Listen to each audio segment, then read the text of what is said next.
Parliamentary member for Morialta. In what form or function will the Office for Early Childhood Development differ from the Office for the Early Years established 2 years ago? Premier. Well, thank you very much, Mr Speaker. Well, first and foremost, they'll be responsible for the delivery of 3-year-old preschool in a universal form throughout the state of South Australia. Member for Morialta. Question. Yes. When the Premier met with Ms Little, did she provide advice to the Premier as to how the government is going to recruit 800 extra early childhood teachers by 2026? Premier. I thank the member for his question. It's an important one because that very question speaks to the size of the challenge that we have before us. Yes, we did speak about workforce as being a principal challenge, and both Ms Little and I were, I think, rather candid with each other, and I understand a subsequent conversation that the Education Minister had with Ms Little following my meeting with her was of this matter was discussed. We were candid with each other about the size of the challenge.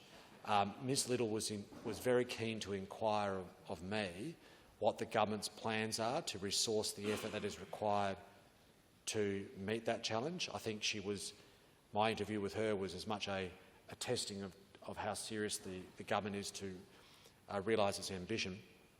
Naturally, I was able to furnish with Ms Little the policies that we are enacting in order to be able to meet that challenge, not least of which is, for example, the establishment of technical colleges, where one of the paths and the streams at those technical colleges, including at the first technical college at Findon, has early childhood education as part of it. So we discussed it. Ms Little has experience in expanding the scope of services in Victoria, which naturally includes those workforce challenges. This is going to be, not to do similarly to AUKUS, this is something that occupies our minds.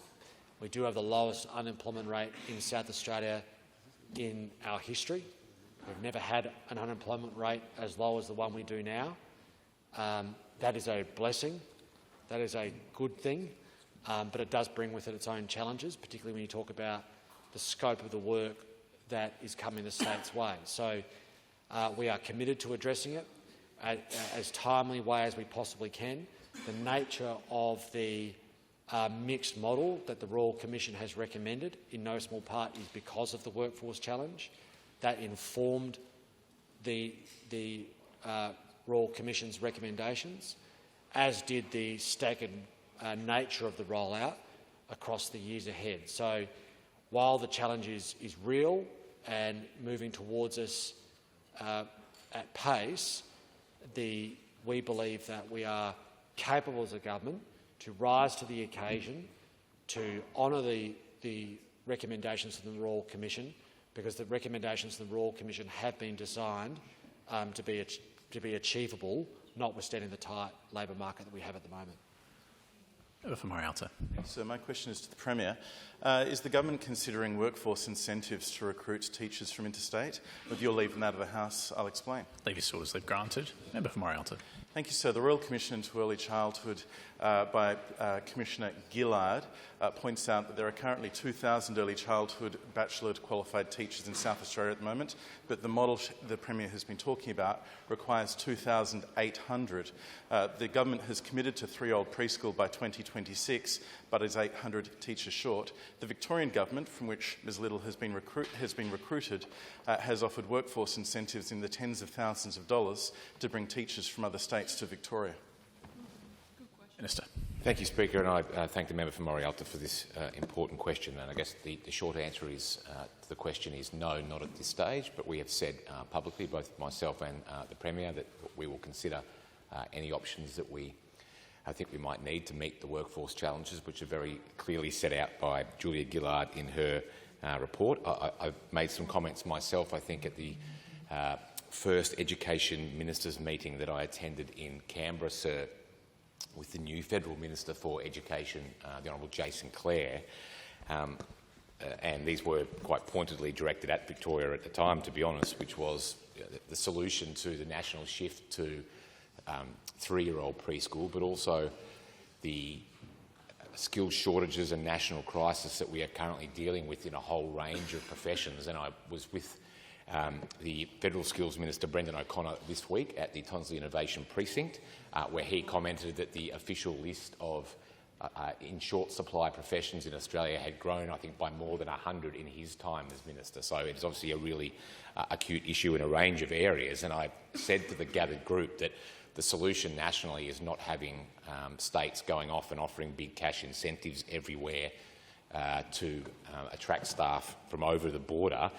The solution, of course, is doing what we can as independent states and territories to actually grow the pie locally, which, of course, is good because we aren't cannibalising the workforce of other states which are trying to do the right thing, particularly in terms of 3-year-old preschool here.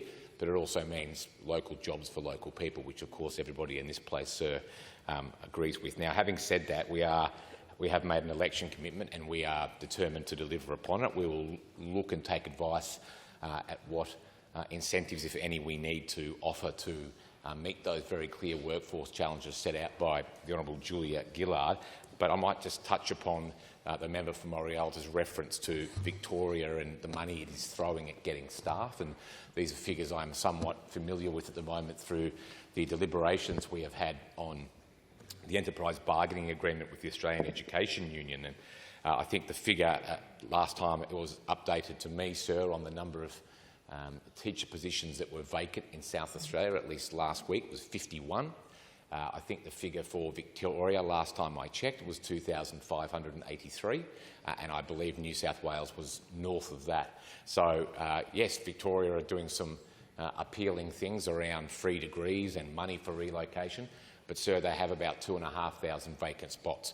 Now, I don't want to see this state get into that position, and we need to do things to protect ourselves from that happening. And one is the point that the Premier just made in the answer to the member for Morialta's earlier question was around tech colleges. Now, tech colleges, the 5 that we're building in Mount Gambier, Port Augusta, the Heights, Findon and Tonsley Innovation Precinct are there. Order.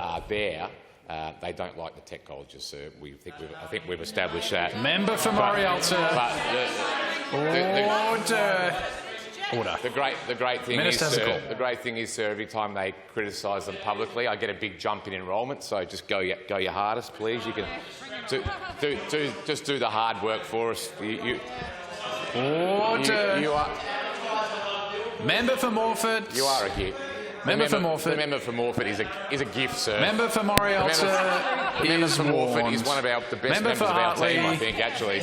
Member for Badco. You're welcome here any time because you do some fine work for us. Thank you very much. But in essence, we will look at what needs to be done. Member for Morialta is warned. We will look at what needs to be done. If incentives are something that we think needs to be done, we will look at that. But we are doing the hard yards here in our state with things like tech colleges and fee-free TAFE to actually grow the pie, sir, rather than focusing on trying to attract workforce numbers from Minister, your time has expired.